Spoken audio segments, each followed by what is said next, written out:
Welcome back for video 7, The Heart of Her Husband. If you are going through these videos with the workbook edition of the Proverbs principle, you will find a great deal of context in the form of wedding customs in Old Testament times. If you are interested in the book, which is available at a special reduced price, I will put the link in the description of this video. However, here we are going to look at the actual marriage. Proverbs 31 gives us 3 different verses about her husband, or about their relationship with each other.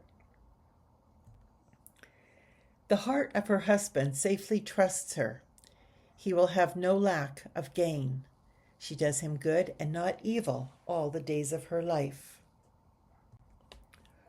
Her husband is known in the gates, where he sits among the elders of the land. Her husband praises her. There are many virtuous and capable women in the world, but you surpass them all. Wives in Old Testament days were not valued by their husbands. They were property, and the husband could divorce his wife for no reason, purely on a whim. But the Proverbs 31 man valued his wife. He may have been the head of their home, but she was its heart.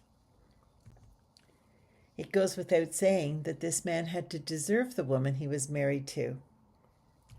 Proverbs is just as particular about the husband as it is about the wife. We read in Proverbs 20, verse 6, that many a man proclaims his own loyalty, but who can find a trustworthy man? The trustworthy man, together with the virtuous woman, makes the Proverbs 31 couple. Her husband was respected at the city gate, where he took his seat among the elders of the land.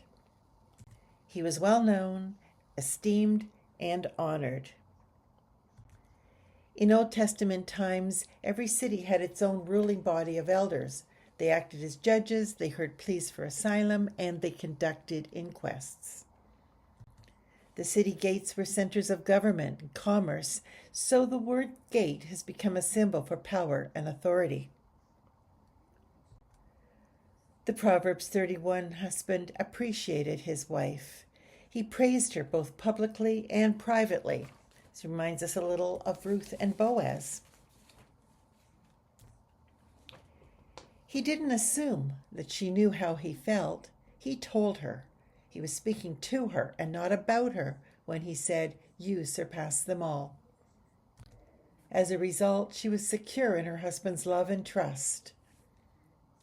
Her eagerness to work hard, and of course the joy she took in doing so, tells us how happy she was to be his wife.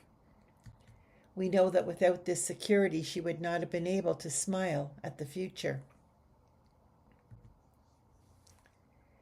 In those days when a man went to war, it was quite common for him to lock up the family assets to protect them from his wife. But the Proverbs 31 woman had the complete trust of her husband. He was free from worry of what she would do in his absence. He was able to take his place in the city council, knowing that she was competently handling their household affairs. He confidently let her take over the teaching of the children and the running of the household, so he could concentrate on his work. Because of his political position, he needed a wife who could conduct herself with dignity and discretion, and the Proverbs 31 woman would have never embarrassed him. She was virtuous to the point that he had no jealousy, no fear, no suspicion, and no anxiety. She provided him freedom from all the things that tied him down. In the next video, we will look at her children and why they called her blessed.